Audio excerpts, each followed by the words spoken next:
Okay, friends, once again, welcome back and very good afternoon to everybody. I hope you all are safe, your family member, your relative, your parents, you are safe, and you are enjoying this new era, this new way of learning. Mitro, on the last lecture, we had just finished the chapter number 4. Chapter number 4, આપણે સંપૂર્ણપણે finished કર્યું અને હવે આપણે chapter number 5 start કરીશું.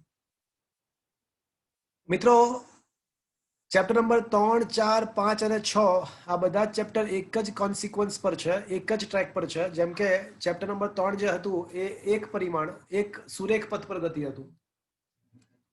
Chapter number 4 દ્વિપરિમાણમાં એટલે કે સમતલમાં ગતિ છે અને ચેપ્ટર નંબર 5 ગતિના નિયમો છે. અને એને જ કારણે ગતિ થવાને જ કારણે તો કાર્ય, ઉર્જા અને પાવર ઉત્પન્ન થાય છે. એટલે ચેપ્ટર નંબર 6 કાર્ય, ઉર્જા અને પાવર છે. તો ચેપ્ટર 3, 4, 5 અને 6 આ બધા જ એક જ ટ્રેક પર છે. ચેપ્ટર નંબર 3 અને 4 ની અંદર મિત્રો માત્ર આપણે ગતિ વિજ્ઞાન એટલે કે શુદ્ધ ગતિ વિજ્ઞાન ભણ્યા. ગતિ માટેના જવાબદાર કારણોની ચર્ચા કર્યા સિવાય ત્રીજા અને ચોથા ચેપ્ટરની અંદર માત્ર અને માત્ર આપણે માત્ર ગતિનો અભ્યાસ કર્યો. ગતિ માટેના જવાબદાર કારણોની ચિંતા કર્યા સિવાય માત્ર ગતિનો અભ્યાસ કર્યો તો એને કાઇનેમેટિક્સ કહેવાય. એટલે કહી શકાય કે ત્રીજા અને ચોથા ચેપ્ટરની અંદર આપણે માત્ર કાઇનેમેટિક્સ ની જ વાત કરી હતી. પણ જો ગતિનો તેના સાથેના જવાબદાર કારણો સાથે અને ગતિ કરતા પદાર્થના ગુણધર્મ સાથે જો અભ્યાસ કરવામાં આવે, ગતિનો તેના માટેના કારણ અને ગતિ કરતા પદાર્થના ગુણધર્મ સાથે જો અભ્યાસ કરવામાં આવે તો એને ડાયનેમિક્સ કહે છે. તો એવું કહી શકાય કે આ જે ચેપ્ટર છે એને ડાયનેમિક્સ કહી શકાય. આ ચેપ્ટરની અંદર આપણે ગતિના કારણોની ચર્ચા પણ કરવાની છે. તો મિત્રો આ ખરેખર ચેપ્ટર નંબર 5 ભલે ગતિના નિયમો છે પણ આપણા માટે કદાચ એ ડાયનેમિક્સ છે. ગતિના કારણો એટલે ગતિ શા માટે થાય છે એની ચર્ચા આમાં થશે. આપણો સામાન્ય નોલેજ અને કોમન સેન્સ આપણને એવું કહે છે, સામાન્ય નોલેજ અને કોમન સેન્સ આપણને એવું કહે છે કે જો તમારે પદાર્થને ગતિ કરાવવી હોય તો શું કરવું પડશે? ચલો કોઈ કહેશે? એના પર બળ આપાત કરવું પડશે. પરફેક્ટ. સામાન્ય નોલેજ અને કોમન સેન્સ આપણને એવું કહે છે કે જો પદાર્થને ગતિ કરાવવી હોય તો બળ લગાડવું પડે. તો આપણે ગતિના નિયમો વગેરે પછી ભણીએ, પણ પહેલા બળ શું છે એને સમજવાનો પ્રયત્ન કરીએ. સૌથી પહેલા બળ શું છે એ સમજીએ. તો બળો વિશેનો પ્રાથમિક ખ્યાલ આપણને ખબર છે કે ભાઈ કોઈ પદાર્થ ગતિ કરતો હોય તો એને સ્થિર કરવા માટે આપણે બળ લગાડવું પડે, અથવા જો પદાર્થ સ્થિર હોય તો એને ગતિમાં લાવવો હોય તો પણ બળ લગાડવું પડે. અર્થાત એવું કહી શકાય કે બળ શું છે? તો બળ એ એવી ભૌતિક રાશિ છે કે જેના વડે પદાર્થની અવસ્થામાં ગતિમાન અથવા સ્થિર અવસ્થામાં ફેરફાર કરાવી શકાય. બળ શું છે? તો એક એવી ભૌતિક રાશિ છે કે જેના વડે પદાર્થની અવસ્થા ગતિમાન અથવા સ્થિર અવસ્થામાં આપણે કંઈક ફેરફાર કરી શકીએ, ફેરફાર લાવી શકીએ, તેને બળ કહેવાય. તો બળ શું કરી શકે? તો બળ ગતિમાન અવસ્થામાં રહેલા પદાર્થને અટકાવી શકે, ગતિમાન પદાર્થના વેગમાં ફેરફાર કરી શકે, ઝડપમાં ફેરફાર કરી શકે, ગતિની દિશામાં બદલાવ કરી શકે બળ વડે, અને બળ વડે વસ્તુનો આકાર પણ આપણે બદલાવી શકીએ. તો બળ કઈ કઈ વસ્તુ કરી શકે? તો કે ભાઈ ગતિની દિશા બદલાવી શકે, વેગનું મૂલ્ય ઝડપ બદલાવી શકે, અથવા સ્થિર અવસ્થામાંથી પદાર્થને ગતિમાં લાવી શકે, અથવા ગતિમાન અવસ્થામાંથી સ્થિર કરાવી શકાય. ઉપરાંત બળ વડે પદાર્થની રચના પણ બદલાવી શકીએ, આપણા આકાર પણ બદલાવી શકીએ. આપણા સામાન્ય રીતે આપણા માઇન્ડમાં એવો કન્સેપ્ટ છે કે બળ લગાડવું હોય તો આપણે એને ટચ, કોઈ પદાર્થ પર બળ લગાડવું એને ટચ કરવું પડે, એને સંપર્ક કરવો પડે, કોન્ટેક્ટ કરવો પડે. એવું આપણા માઇન્ડમાં સામાન્ય નોલેજ છે કે ભાઈ કોઈ પદાર્થ પર બળ લગાડવું હોય તો એને આપણે ટચ કરવું પડે, એવું આપણને લાગે છે. એટલે સામાન્ય રૂઢિગત ખ્યાલ, આપણો જે રૂઢિગત ખ્યાલ છે એ એવો છે કે બળ લગાડવા માટે સંપર્ક કરવો પડે એવો આપણો રૂઢિગત ખ્યાલ છે, પણ દર વખતે આ સાચું નથી. સંપર્ક વડે પણ બળ પેદા થઈ શકે અને અમુક બળ એવા છે, અમુક બળ એવા છે કે જે સંપર્ક વગર પણ અસ્તિત્વ ધરાવે છે.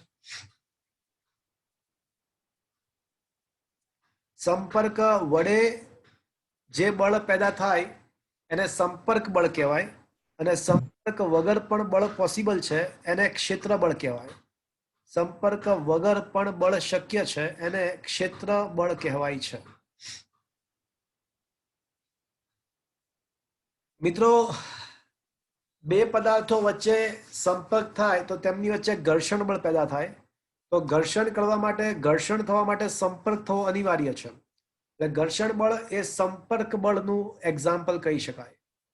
કોઈ પદાર્થ જમીન પર પડ્યો હોય તો એના ઉપર એક લંબ બળ લાગે છે, એના ઉપર લંબ બળ લાગે તો એ લંબ બળ માટે પણ સંપર્ક થવો અનિવાર્ય છે. એ લંબ બળ ઉત્પન્ન થવા માટે પણ સંપર્ક થવો અનિવાર્ય છે. તો મિત્રો, ઘર્ષણ બળ, લંબ બળ આ બધા સંપર્ક બળના એક્ઝામ્પલ છે. પણ ઘણીવાર બળ લાગવા માટે સંપર્ક ના થયો હોય તો પણ ચાલે. જેમ કે બે ચુંબકોને નજદીકમાં લાવો તો તમને ખબર છે કે કાં તો આકર્ષણ કે કાં તો અપાકર્ષણ થશે. પણ શું આ આકર્ષણ કે અપાકર્ષણ થવા માટે આપણે સંપર્ક કરાવ્યો એના વચ્ચે? શું એના ના. થાય છે? ના. ના સર, હા, તમે 5મા માળેથી ડાઈ મારો તો કઈ તરફ જશો? જમીન તરફ. જમીન તરફ. શું સ્ટાર્ટિંગમાં તમારો જમીન સાથે સંપર્ક છે? ના. ના. બે વિદ્યુત ભારો એકબીજાની નજદીક લાવો તો સજાતીય હોય તો તેમના વચ્ચે અપાકર્ષણ થાય, વિજાતીય હોય તો તેમના વચ્ચે આકર્ષણ થાય. પણ શું આમાં સંપર્ક થવો જરૂરી છે? ના સર. હા. તો આવા જે બળ છે એને ક્ષેત્ર બળ, આવા બળને ક્ષેત્ર બળ કહેવાય. સંપર્ક વગર પણ જે બળ લાગે એને ક્ષેત્ર બળ કહેવાય. ગુરુત્વાકર્ષી ક્ષેત્ર બળ, વિદ્યુત ક્ષેત્ર બળ, ચુંબકીય ક્ષેત્ર બળ. તો આ બધા ક્ષેત્ર બળો છે. સર હા, બોલો. સર મને એક પ્રશ્ન છે. આપણે સૂર્યપ્રકાશ આપણને ઉર્જા આપે છે, તો પ્રકાશ બે પ્રકારના હોય, કણ અને તરંગ. તો કણ તરીકે લઈએ તો એનો દળ શૂન્ય થાય, તો ઉર્જા કેવી રીતે મળે? કોને કીધું કે કણ તરીકે લઈએ તો દળ શૂન્ય થાય? પહેલી વાત તો એ કે કણ તરીકે લઈએ તો દળ શૂન્ય થાય એવી વાત કોને કરી તમને?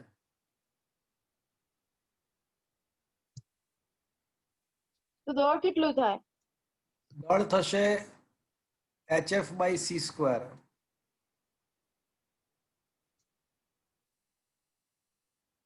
ફોટોન નું દળ. તો સર તમે તો એક વખત કીધું હતું કે જ્યારે આપણે કોઈ પણ કણને પ્રકાશની ગતિ કરાવીએ ત્યારે એનું દળ ઇન્ફાઇનાઇટ થઈ જાય. એકદમ સાચી વાત. પણ તમે કોનું દળ પૂછ્યું? મને પ્રકાશ, તમે મને કોનું દળ પૂછ્યું? પ્રકાશના કણનું. અને પ્રકાશનો કણ એટલે ફોટોન. પ્રકાશનો કણ એટલે ફોટોન. એટલે ફોટોનનું દળ આ થાય. પણ બીજો કોઈ કણ, જેમ કે હું, તમે, બીજો કોઈ પણ કણ જો પ્રકાશના વેગથી ગતિ કરતો હોય તો તેનું દળ, જો બીજો કોઈ પણ કણ પ્રકાશના વેગથી ગતિ કરતો હોય તો તેનું દ્રવ્યમાન અનંત થઈ જાય, જો v બરાબર c હોય તો. પણ ફોટોનનું દળ કેટલું? તો કે ભાઈ hf/c².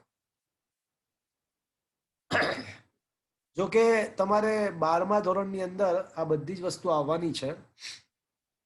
ફોટોનનું દળ, ફોટોન વડે, પ્રકાશ વડે મળતી ઉર્જા, પ્રકાશ વડે ઉદ્ભવતું વેગમાન, એ બધી જ વસ્તુ આવશે. ડોન્ટ વરી, અત્યારે જવા દો એને, આવશે ત્યારે જોઈ લઈશું. ઓકે. ઓકે. હા. તો મિત્રો, અત્યારે આપણે શું ભણ્યા આમાં? તો કે ભાઈ સૌથી પહેલા તો આ ચેપ્ટર ડાયનેમિક્સ છે, કાઇનેમેટિક્સ નથી, એ ખબર પડી. બીજું એ સમજ પડી કે ભાઈ બળ લાવવું પડશે, કારણ કે ગતિ માટે બળ આવશ્યક છે એવું આપણને જાણીએ છીએ. એટલે બળ કયા કયા પ્રકારના હોય એ ભણ્યા.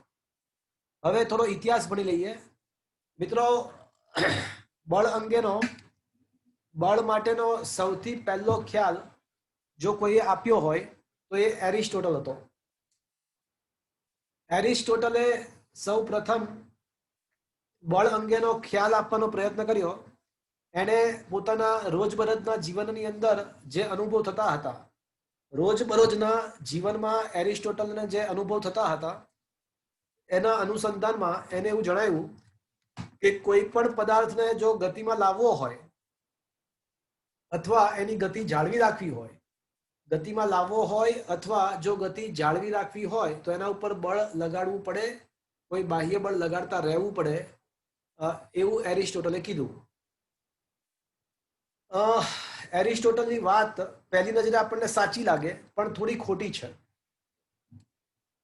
તમે મિત્રો સાયકલ ચલાવો છો, પેડલ મારો છો અને સાયકલને અચળ વેગથી ચલાવવી હોય તો આપણને પણ એવું લાગે છે કે ભાઈ સાયકલની ગતિ ચાલુ રાખવી હોય તો બળ લગાડવું પડે, વાત સાચી છે. પણ જ્યારે તમે કોઈ ફિઝિક્સનો નિયમ, જ્યારે કોઈ તમે નિયમ બનાવવા માંગતા હો તો તમારે હંમેશા આદર્શ અવસ્થાનો વિચાર કરવો પડે. આદર્શ અવસ્થાનો મતલબ એવી અવસ્થા કે જેમાં ઉર્જાનો કોઈ પણ પ્રકારનો વ્યય ના થતો હોય એવી પ્રકારની અવસ્થા તમારે વિચારવી પડે. અર્થાત ઘર્ષણ બળ, અવરોધક બળ એવા હાજર જ ના હોય એ ટાઈપની અવસ્થા વિચારવી પડે. તો મિત્રો તમે કદાચ અમુક પિક્ચરો દેખ્યા હશે. કોઈએ દેખ્યું ગ્રેવિટી નામનું પિક્ચર દેખ્યું? હા સર.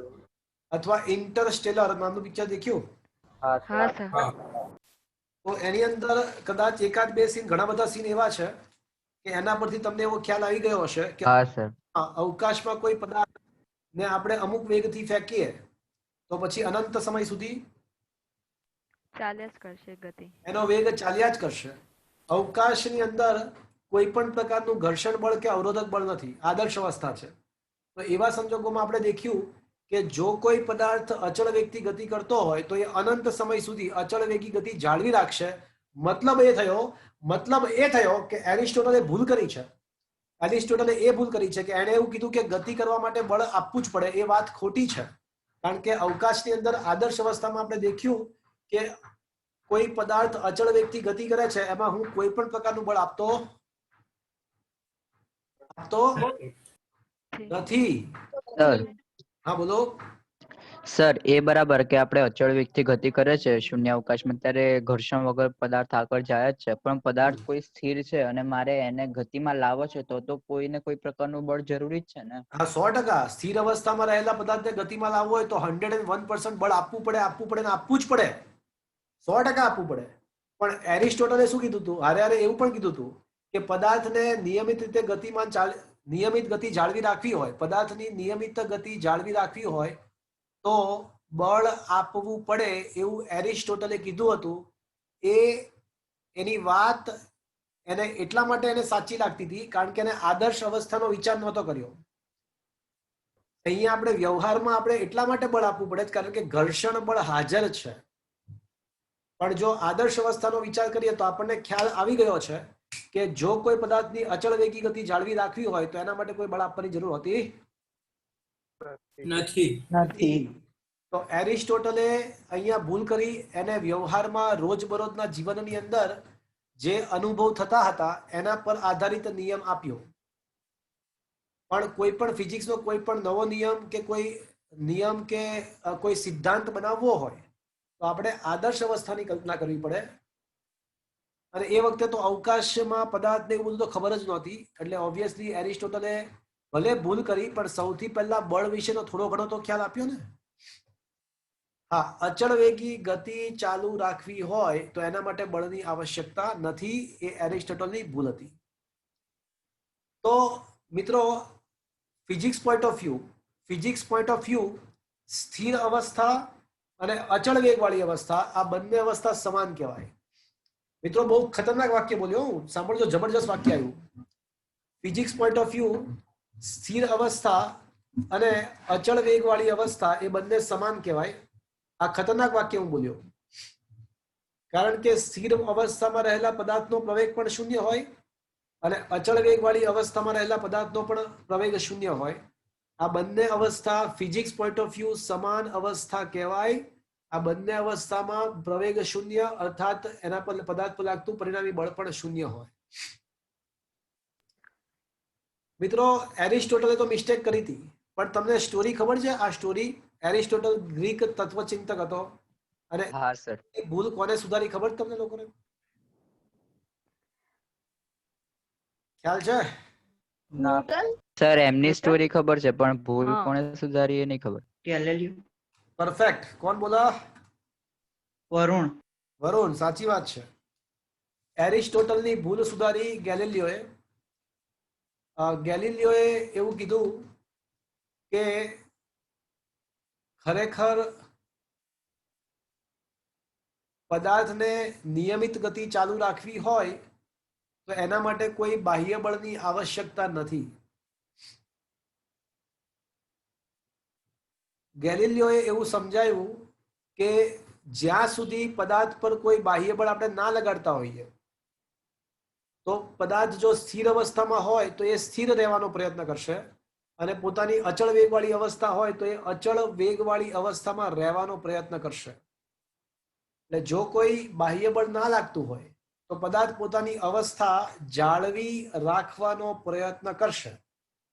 તો પદાર્થની પોતાની અવસ્થા જાળવી રાખવાના ગુણધર્મને, અવસ્થા ના બદલાવાના ગુણધર્મને તેનું જડત્વ કહે છે.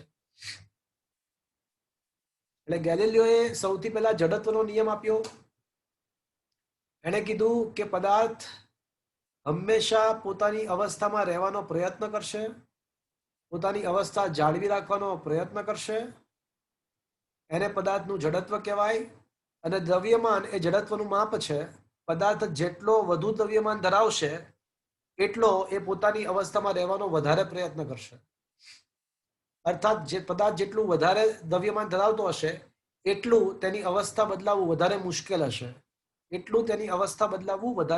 હશે. એટલે દ્રવ્યમાન એ જડત્વનું માપ છે. ન્યૂટન નામના વૈજ્ઞાનિકે આ ગેલિલિયોના જ જડત્વના નિયમને થોડો વધારે સારા સ્વરૂપમાં કન્વર્ટ કર્યો અને એ નિયમ આપ્યો. તો એને જ તો ન્યૂટનનો પ્રથમ નિયમ કહેવાય. ન્યૂટનના ગતિનો પ્રથમ નિયમ એને જ કહેવાય. એટલે ખરેખર તો ન્યૂટનની ગતિનો પ્રથમ નિયમ જે છે ને એ ગેલિલિયોનો ન્યૂટનના ગતિનો જે પ્રથમ નિયમ છે એ ખરેખર તો ગેલિલિયોનો જ જડત્વનો નિયમ જે છે ને એનો એ જ છે, પણ એને થોડા સારા સ્વરૂપમાં ન્યૂટને રજૂ કર્યો છે. તો મિત્રો આ બધો ઇતિહાસ છે. આપણે ક્વેશ્ચન નંબર 1, 2, 3 સંપર્ક બળ ક્ષેત્રબળની વાત કરી. 4 ગતિ વિશે એરિસ્ટોટલનો ખ્યાલ શું હતો, શું ભૂલ હતી એ વાત કરી. સ્થિર અવસ્થા, અચળ વેગવાળી અવસ્થા અને જડત્વ શું કહેવાય એ સમજ્યા. અને ગેલિલિયોએ જે જડત્વનો નિયમ આપ્યો હતો એ શું છે એ પણ શીખ્યા.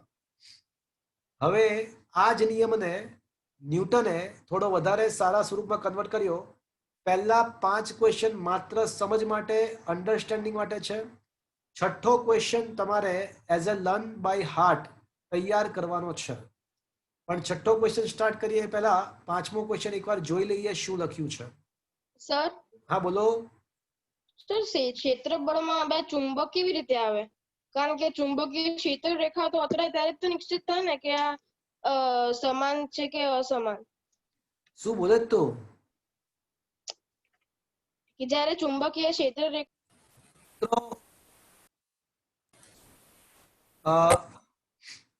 ક્વેશ્ચન નંબર 5 જુઓ તમે શું લખ્યું છે. ગતિ કરતા પદાર્થ પર લાગતા ઘર્ષણને કારણે ગતિનો વિરોધ થાય છે. આ ઘર્ષણનો વિરોધ કરતા બળ જેટલું જ ગતિની દિશામાં બળ આપીએ તો પરિણામી બળ કેટલું બનશે મિત્રો? જેટલું ઘર્ષણ. હા સર. શું કહો છો? અવાજ કપાય સર હા, તો જેટલું બળ ઘર્ષણ બળ લાગે છે એટલું જ બળ જો હું આપું તો પરિણામી બળ શું થશે મિત્રો? હવે અવાજ આવે છે મિત્રો બરાબર? અવાજ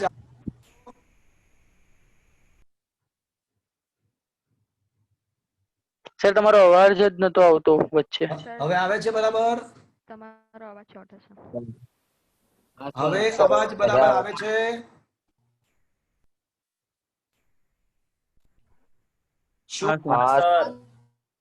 ઓકે. તો જેટલું ઘર્ષણ બળ લાગતું હોય એટલું જ બળ જો આપણે આપી દઈએ પદાર્થને તો પરિણામી બળ શું થાય? હા સર જેટલું બળ ઘર્ષણ બળ લાગતું હોય એટલું જ બળ હું લગાડીશ તો પરિણામી બળ કેટલું થશે? શૂન્ય. શૂન્ય. શૂન્ય થઈ જાય. અને પરિણામી બળ શૂન્ય થઈ જાય તો વેગ માટે શું કહી શકાય? શૂન્ય. અચળ. વેગ બળ શૂન્ય તો પ્રવેગ શૂન્ય, અને પ્રવેગ શૂન્ય તો વેગ અચળ.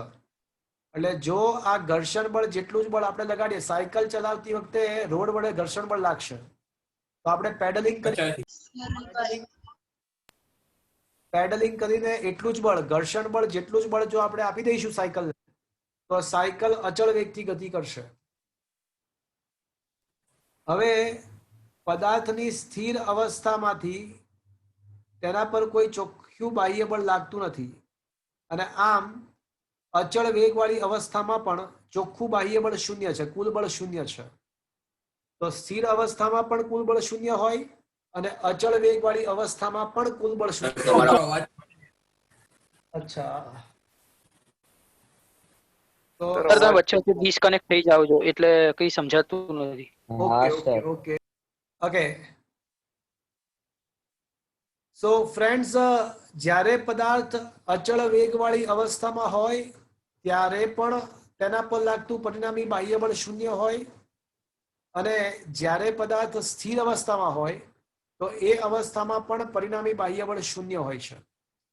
એટલે પદાર્થની સ્થિર અવસ્થા અને અચળ વેગવાળી અવસ્થા, સ્થિર અવસ્થા અને અચળ વેગવાળી અવસ્થા, આ બંને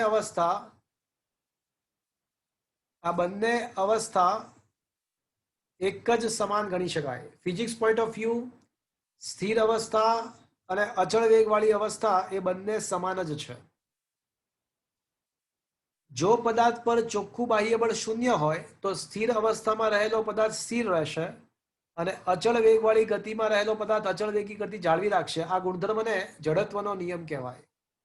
એટલે પદાર્થ પોતાની મૂળભૂત અવસ્થામાં રહેવાનો પ્રયત્ન કરશે. જો બળ ના લાગે તો પદાર્થ પોતાની અવસ્થા જાળવી રાખવાનો પ્રયત્ન કરશે, અને જડત્વ કહેવાય. પદાર્થ પોતાના પર જે અવસ્થા બદલાવાનો જે ફેરફાર થાય છે એનો વિરોધ કરશે, અને જડત્વનું માપ દ્રવ્યમાન નામની ભૌતિક રાશિ વડે આપી શકાય છે. તો આ જડત્વનો નિયમ છે. ન્યૂટને જડત્વના નિયમમાં જ થોડા ઘણા સિમ્પલ વર્ડ લખી અને ન્યૂટનનો પ્રથમ નિયમ આપ્યો. તો મિત્રો, ન્યૂટનનો ગતિનો પ્રથમ નિયમ એ જડત્વનો નિયમ જ છે. અને આ જે નિયમ છે એ તમારે that is the very first 2 marker question. મિત્રો, આ તમારા માટે ચેપ્ટર નંબર 5 નો સૌથી પહેલો 2 માર્ક્સનો પ્રશ્ન છે. તો ક્વેશ્ચન એવો છે કે ન્યૂટનનો ગતિનો પ્રથમ નિયમ લખો અને સમજાવો. તો નિયમ એ જ છે કે દરેક પદાર્થ પોતાની સ્થિર અવસ્થા કે અચળ વેગવાળી ગતિમાન અવસ્થા જાળવી રાખવાનો પ્રયત્ન કરે છે, સિવાય કે બાહ્ય બળ ના લાગે. એટલે જો પદાર્થ પર કોઈ બાહ્ય બળ ના લગાડવામાં, સિમ્પલ, જો પદાર્થ પર કોઈ બાહ્ય બળ ના લગાડવામાં આવે તો સ્થિર અવસ્થામાં રહેલો પદાર્થ સ્થિર રહેશે, અને અચળ વેગવાળી અવસ્થા, પદાર્થ પોતાની અચળ વેગવાળી અવસ્થા જે છે એ જાળવી રાખશે. તો મિત્રો, જો બાહ્ય બળ ના લગાડીએ તો સ્થિર અવસ્થામાં રહેલો પદાર્થ સ્થિર રહે, અને અચળ વેગવાળી અવસ્થામાં રહેલો પદાર્થ અચળ વેગ જાળવી રાખે. તો બાહ્ય બળ લગાડીએ તો શું થાય મિત્રો? અવસ્થામાં બદલાવ થાય. તો બાહ્ય અવસ્થા બળ બદલાય. લગાડીએ તો સ્થિર અવસ્થામાં રહેલો પદાર્થ ગતિમાન અવસ્થામાં આવે, અને ગતિમાન અવસ્થામાં રહેલા પદાર્થના ગતિમાં એટલે કે વેગમાં ફેરફાર થાય. વેગમાં ફેરફાર. પરફેક્ટ. તો આમ કહી શકાય કે બળ શું કરી શકે છે? તો પદાર્થ પર જો બાહ્ય બળ લગાડવામાં આવે તો સ્થિર અવસ્થામાં રહેલો પદાર્થ ગતિમાન અવસ્થામાં આવે, અને અચળ વેગવાળી ગતિમાં રહેલો પદાર્થની ગતિમાં વેગમાં ફેરફાર થાય. એટલે આ બંને કિસ્સામાં પ્રવેગ ઉત્પન્ન થયો કહેવાય. તો ન્યૂટનનો પ્રથમ નિયમ બળની વ્યાખ્યા પૂરી પાડે છે.